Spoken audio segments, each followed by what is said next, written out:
Hi friends, good evening. మీ ముందు ఇంకొక సూపర్బ్ ఇన్ఫర్మేషన్తో వచ్చానండి. Aadhaar authentication transaction growth in November 2025.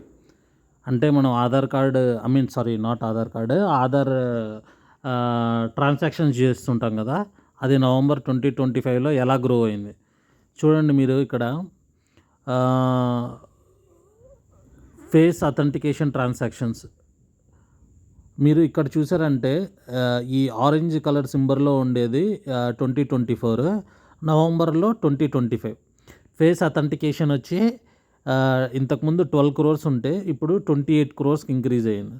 EKYC transactions వచ్చి 37 crores ఉండేది 2025లో 47 crores అయింది. అలాగే అథెంటికేషన్ ట్రాన్సాక్షన్స్ వచ్చి అంటే ఓటీపీస్ వచ్చి 212 నుంచి 230 crores ఇంక్రీజ్ అయిందండి. So now India is completely transforming towards Aadhaar. అయినా ఇంకొక ఇన్ఫర్మేషన్ అండి, ఈ మధ్య ఆధార్ కార్డ్తో కూడా ఎక్కువ మోసాలు జరుగుతున్నాయి, జాగ్రత్తగా ఉండండి. Thank you.